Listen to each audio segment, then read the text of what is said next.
Welcome back to Sinister Plots. We are so excited to jump into Chapter 9 of Metalstar with you all. It's getting good. I know, right?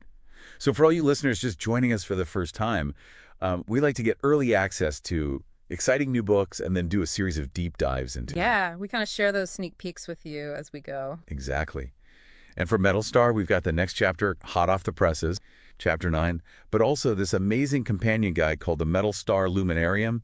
It's got author notes, recaps of the previous chapters. All kinds of good stuff. Seriously. So today we're going to focus on Sarah and Jake and all the crazy things that are happening in this post-apocalyptic world.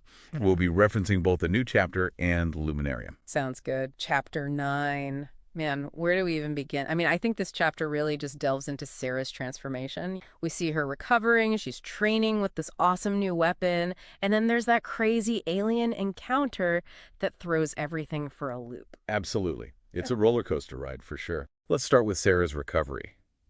She's like a jogging machine, miles a day inside this bunker.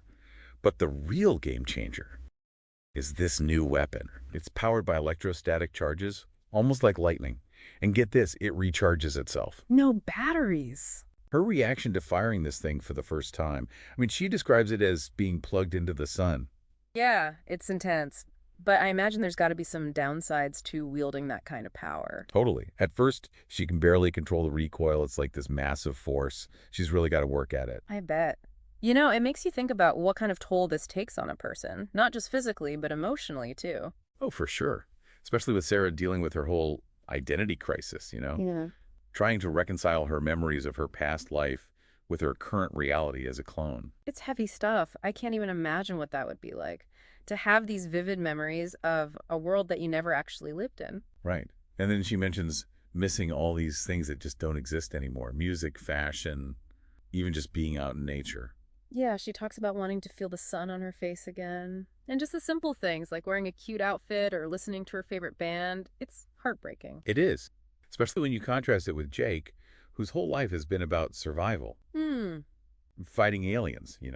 He's driven by this need for revenge for his family. That's all he's ever known, really. Exactly. Yeah. But with Sarah, he sees this glimmer of hope. Mm-hmm. It's interesting, isn't it, how they're both carrying so much trauma, but they find solace in each other. You just feel this unspoken connection between them. Definitely. It's like they both recognize the pain they're carrying. Okay, but just when things start to feel hopeful, bam. What? Alien airship out of nowhere. No way. Jake recognizes the sound instantly, Right. and they have to hide under sagebrush.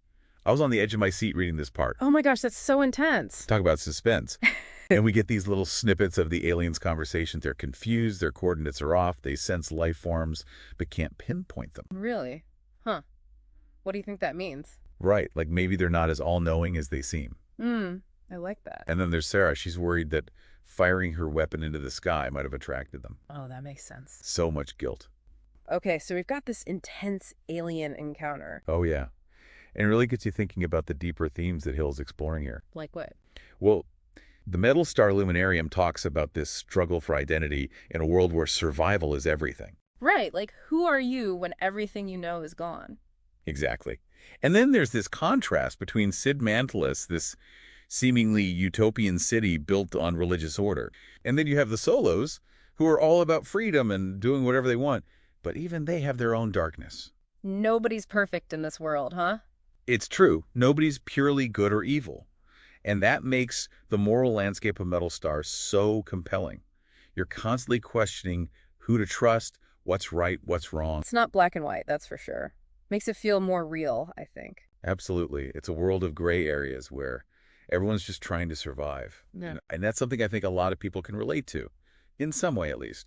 It's not just about surviving physically, though, right? It's about preserving something of humanity, too. You're right. You're right. Like when Sarah mentions missing music, it's not just about the thing itself. It points to a much deeper loss. Yeah, for sure. Like this gaping hole where art and culture used to be. But Hill also seems to be planting seeds of hope. How so? Well, he uses the transformed landscape as a character in itself. Right. Like even though the world has been devastated, nature is still finding a way to survive. It's resilient. You're right. There's beauty in those descriptions, even amidst the destruction. And it's not just about clinging to the past. It's about adapting, evolving, and creating something new out of the ashes. I like that. Hill actually lays out the classic hero's journey framework and how Sarah fits into it. Oh, cool. So she's like the hero of the story. Exactly. Her call to adventure was being thrust into this post-apocalyptic world, and now she's facing the road of trials, learning to control her powers, confronting her fears. And through it all, she has Roger by her side. Yeah, Roger. He's not just a robotic surgeon, he's a caretaker, a guide for Sarah. It's fascinating to think about his perspective. He doesn't experience fear or emotions the same way humans do. He's driven by logic in his programming.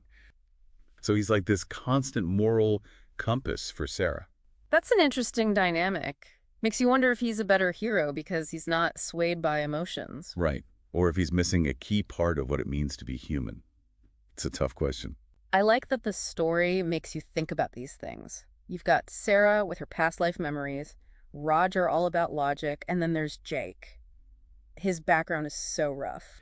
But there's also this tenderness to him, especially with Sarah. He sees in her the possibility for a different future. It's clear there's so much more to uncover, and this is just chapter 9. And we're not done yet. We still got the Metalstar Luminarium with all these juicy character notes to dive into. Let's take a closer look and see what other secrets Hill has revealed about Sarah, Jake, and Roger. Let's do it. Sarah's notes. Let's start there. Okay, yeah. Sarah.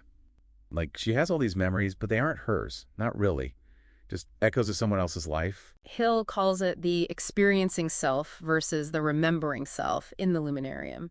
She's trying to live in the present, but she's haunted by this past that she never actually had. It's got to be a constant struggle, like two voices in her head all the time. Definitely. And then on top of that, she talks about missing music. It's like a physical ache. It highlights just how much has been lost.